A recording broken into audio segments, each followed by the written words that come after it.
For those of you who are super observant, you might have noticed that there was no recording released last week. I could lie and say I was really busy with edits for my agent for something he wants to submit, and also proofing the audiobook for The Dragon Unbound, which is now available on all non-Amazon Audible retailers, or that I'm working on a new project, and all of those things would actually technically be true. But the honest truth as to why there was no recording out last week is because I had bronchitis that turned into a 10-day long asthma attack because there had to be COVID tests, and I'm fine now. But honestly, it got to the time when I should record a podcast and video for last week, and my husband was like, "Are you going to do that?" And I was like, "No. No, I'm actually not," because sometimes self-care looks like saying no. And I try to be honest with you all, and it would be really wrong of me to be like, "And I was really fancy and important." No, I wasn't. No, I wasn't. I was refusing to put on real clothes because I didn't feel good.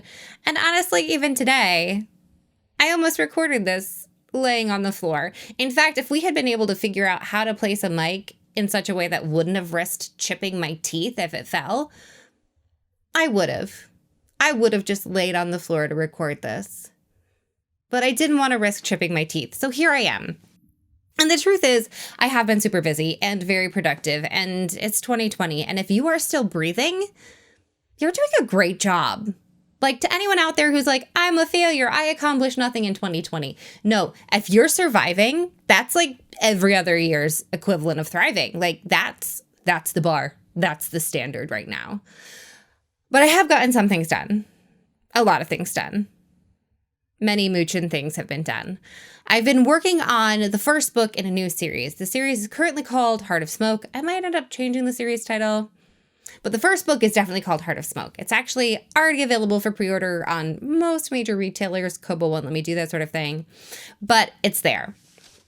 And I'm really excited about this new series because it is very challenging, and it takes place in the world of Girl of Glass. And I know, like most authors, you like write one book in the world and then you move on. But I don't want to do that. I'm also terrified of becoming like the Family Guy version of that Star Wars band where they're like, "Play that same song again. Do, do, do, do, do, do, do." Like, I don't want to do that. I don't want my readers to be like, "And you're writing another book in the same world. Good for you." And the whole point of building the world of Ilbrea was to create a lot of different series that flesh out this whole massive world. So it's this huge thing by the end. When I wrote Girl of Glass, I was not intending on ever writing another series in the same world. I created that series because I specifically wanted to look at a dystopian environment from the point of view of the upper 1% who has been chosen to survive. And that's great. And I love the Girl of Glass series. I'm very proud of it. But it got to the point where I really wanted to explore another point of view in that world. It may be the actor in me. When you're an ensemble member, you see everything from like 6 points of view per show. So I can see like, "Oh, hey, you're a good guy in this scene." And, "Oh, hey, I'm going to murder you in this scene." You know, you want to explore things from different angles because that's what I've done for my entire adult acting career. So that's how it feels normal to me. And sometimes it doesn't feel worth it. I'm like, "Nah, I don't need to do this." Like, in my head, it's cool, but not worth writing a whole book about. But with Girl of Glass, it seemed like it was worth it because it is a big world. And there is so much to explore. And we haven't really seen the apocalypse happening from the point of view of someone who's hungry, who is thirsty, who is dying because, you know, lots of people are trying to stab them because, you know, evil men try to kill people. It's just like a thing. So I decided that I really wanted to write another series in the world of Girl of Glass, which is where Heart of Smoke comes into play. And it does not interfere with the Girl of Glass series. There are many different sets of domes within that world. It was established that they existed early on in the Girl of Glass series before I ever really thought I'd write another set of books in that world, but it's separate. It's not going to mess with the Girl of Glass canon. I've been very careful about that. But I wanted to see the end of the world from a different part of the world, and that is where Wani's story comes into play. Now, there are some really great things about going back into a world that you already know so well, because the world is built, And when you're writing a new series, a lot of the time that comes into writing that book one is just building the rules of the world. Is there a government? How does the government...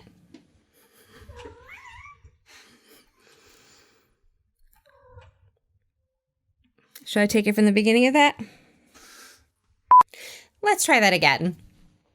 One of the really great things about revisiting a place that you've already been in a book is that the world is already there. The world has been built. A lot of the time that goes into writing a book one, when it's not, like a contemporary fantasy where, we know how the government here works and then you kind of twist it a little. But if it's in a different world, then building the rules of that world. So how does the government work? Like, how do they enforce their laws? What weapons do they have to enforce their laws? How does their class system work? All of those things take a lot of time. So when you're revisiting a world, all of that work is really done for you.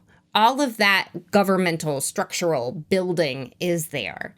The other nice thing is that you already have some readers in place. There are people who already read Girl of Glass who have been actively asking me for another series. So there is sort of that comforting nature of, oh, I'm writing a book with a built-in audience. That's a great idea I've had.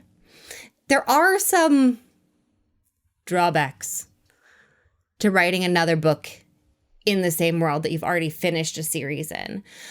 One of the biggest problems is to not screw with the canon of what you've already done. You can't be like, oh, and the people in the old series didn't know that the people in the new series had already killed all the bad guys and there was really no problem the whole time. Like, well, I mean, you could. You could do that. It would kind of suck for you to do it, but you could. So really, you have to be very careful about not messing with the things you've already done. You also have to be very careful about introducing information. So the Heart of Smoke series is different from the Girl of Glass series. You should not have had to read Girl of Glass to read Heart of Smoke. Cool. And in concept, that's very easy. It's easy to be like, oh yeah, two different things. However, introducing information has to happen in a very specific way. So if you'd never read the Girl of Glass series, which for those of you who haven't, it starts in a set of domes, which think like biodomes, greenhouses. That's where they live. They're built as like an ark to protect people at the end of the world. So people who have read the Girl of Glass series, if I was like, yeah, the people who live behind glass in Heart of Smoke would be like, oh, she means the domers. But if I just say the people who live behind glass in Heart of Smoke, they're going to be like, wait a second. There are terrariums? No, it's like an isolation ward. Wait a second, those people have really big windows in their houses? It's not going to be clear. But I also can't be like, oh, and here's how this entire system works to make sure you are entirely caught up in one scene. So here's these 5 pages for the 6th time about the rules of Quidditch. Yeah. Nobody wants to read that. So you have to pepper things in. And it's really hard to make sure that you're getting all of the information that people need to the people as they need it. It is a very tricky thing that will make you go, I may in fact record this podcast from the floor today. And while you're maintaining the framework of the world and making sure that the new readers actually understand the world, you have to figure out how to fit a new story into that existing framework. So we know how the government works. We know how the bad guys can be defeated. We know how the good guys all end up dead. We know how this goes. So how do you write a new story that fits into that frame? How can you paint a completely different picture with a cat chewing on your microphone as you record that is going to be interesting to readers? Because you can't just be like, okay, well, in this world, I know that these things will kill the bad guys, so we're going to have somebody do this thing again. Well, yes, we've proven that if you do this thing, these people die. We know that. But you have to come up with a new concept that fits within the world you have built. It has to fit on the map, in the frame, in sort of the box. I mean, I hate boxes. Nobody wants to write inside the box. But you know what I mean. It has to fit the packaging that the world will allow. But at the same time, it also has to be worthy of your reader's time. You don't want to rehash the same story. You don't want it to be the same old thing, but I gave them different names and hair colors so that I can sell another book. No, it has to be a different story. It has to create a different experience that is worth your reader's investment of their time and money. And so that can be really difficult. Because when you've built things so that there's a battle and the only way to end the battle is this, and these are the sacrifices we must make. Well, you can't use that again. If you use that again, why would people want to read that same book? It's the same book. So it takes a lot of work to build a new plot line that will allow new loopholes for your characters to exploit so that they can be triumphant or at least die in a hopefully meaningful way. And a final lesson out there that's really only applicable to authors, for readers who are just trying to look at their favorite authors series and be like, wait a second, you've used this trope in every book. I'm really sorry if I've ruined anything for you.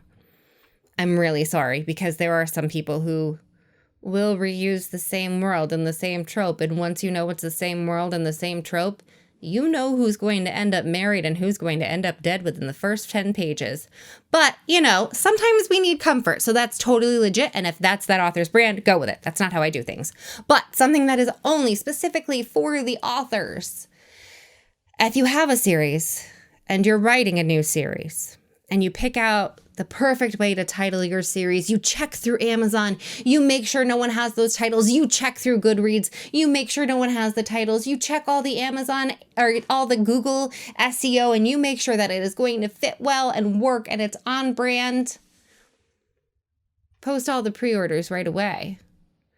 Because if you don't, you're going to get halfway through the process of working with your cover designer on book 1 and realize that someone's posted a pre-order for another series with your title for book 2. So then you have to go back and rename everything, which is another reason you want to record a podcast from the floor.